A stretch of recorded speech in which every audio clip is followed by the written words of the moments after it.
everybody, SlimKirby here. Welcome back to more Let's Play Fire Emblem Path of Radiance. I want to apologize if I sound kind of nasally and congested in this video. I'm going through a bit of a cold. My sinuses are acting up again.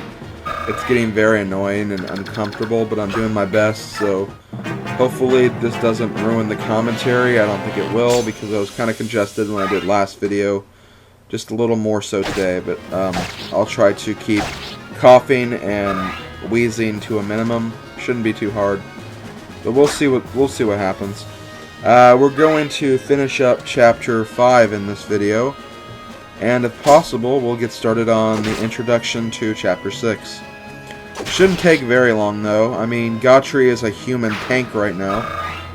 He can easily take out enemies in one battle. And he has a lot of speed for a knight unit. Knight units shouldn't have this much speed. Makes them even more broken. Since they have such high defense to begin with, they can pretty much take anything and kill anything too.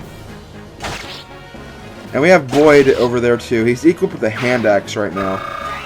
So he can actually attack enemies who attack him indirectly. So he can even do that to the boss. And he actually dodged the boss's attack right there, which is pretty good. I'm glad that Boyd could become a necessity to our army, finally. So, first thing we're going to do is we're going to heal Boyd, because as I said in the last video, Boyd will more than likely take a lot of damage coming up. There are a lot of enemies here who can actually attack him, and attack him well, I might add. And we have Gautri taking out this soldier. And now we're going to move Boyd down so he can actually attack the boss again. This time with an iron axe, which can actually double the boss, which is a very good thing. Yeah, I didn't want the boss to hit him there, but oh well. Okay, now I'm going to take Soren and put him up here. And Soren actually killed the boss by himself. Well, not really by himself, since Boyd took out all the damage except one. But Soren will get all the experience by himself. And that was a pretty good level up. Really? Oh no, I guess he needed speed and defense. Yeah, I think speed and defense are two of the most important stats, in my opinion. Attack is pretty good because you can actually do more damage. But, I mean, with speed you can double. With defense you can take damage. Resistance is pretty important too, because that's defense against magic users. And in the future we'll come across a lot of magic users. So, resistance is not a bad stat to have as well, but defense is probably the more important one in this game. Okay, I think that's pretty good. Uh-oh. Oh, thankfully Soren missed. I actually forgot to heal Soren from earlier. But no big deal, he dodged it, so that's good. I was that close to starting over this chapter again. Jeez. Okay, Gautri is going to take out more soldiers.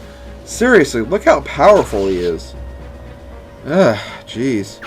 I really should have maybe made more use of Boyd in this chapter. Although last time I tried that, Boyd died, so I guess it's okay that Gautri is getting a good amount of experience. It just means I'll probably use him later on in the game instead of some other knights who probably won't be as high level as Gautri is right now. But we'll see what happens. Jeez, come on. Uh-oh, General Dakova's gone. Oh, they're retreating.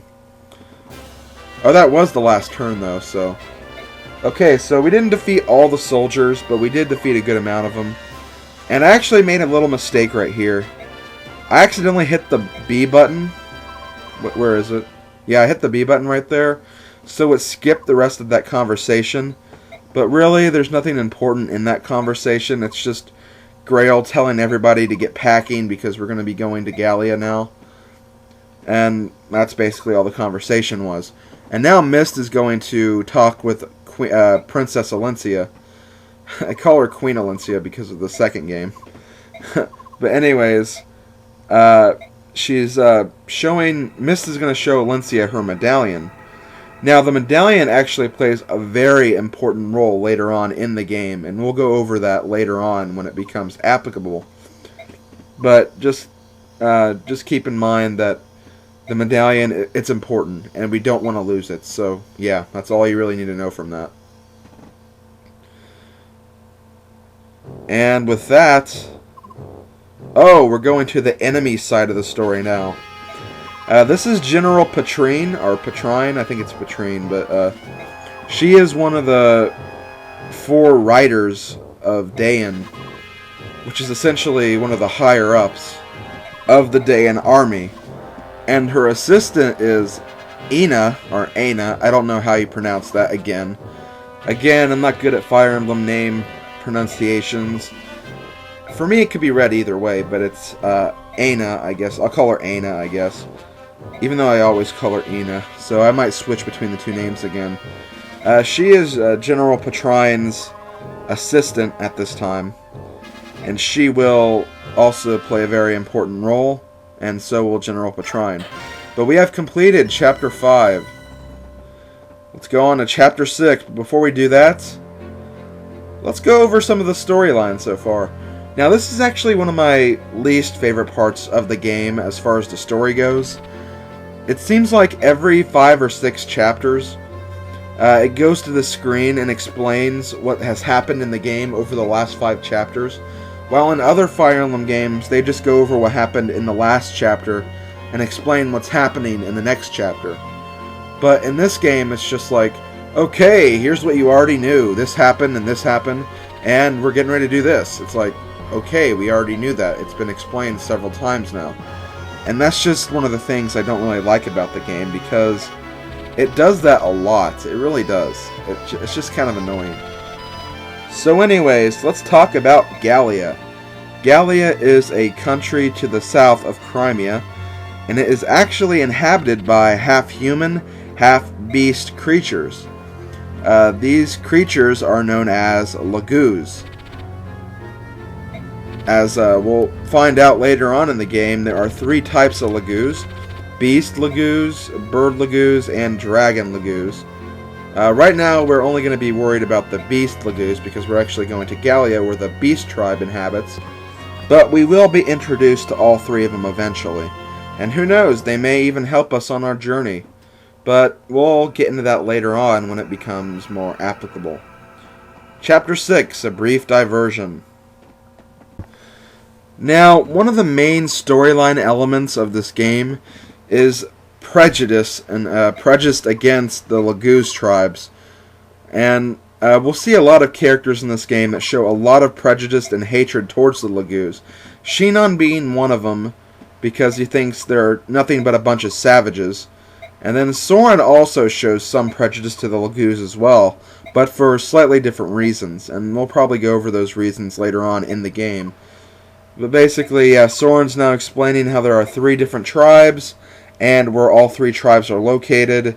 So if you want to keep those locations in mind when we actually reach those locations, you might know a little more what's going on.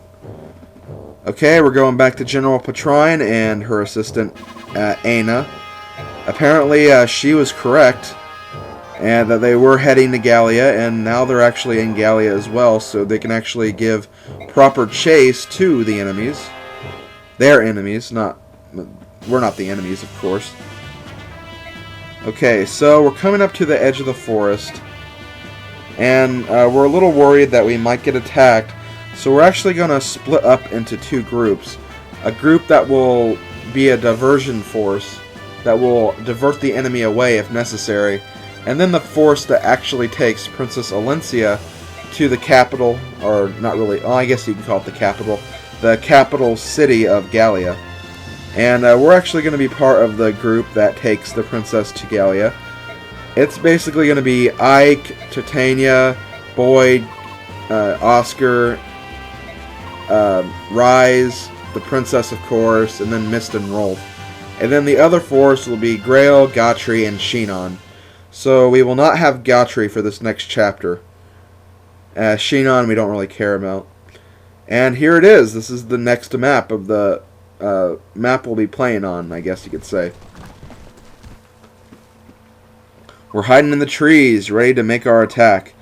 And we're also going to send Mist, Rolf, and the Alencia around this area. We don't have to worry about protecting them or anything. They'll just go to the other side of the level on their own. So we have to worry about the actual combat, which shouldn't be too difficult.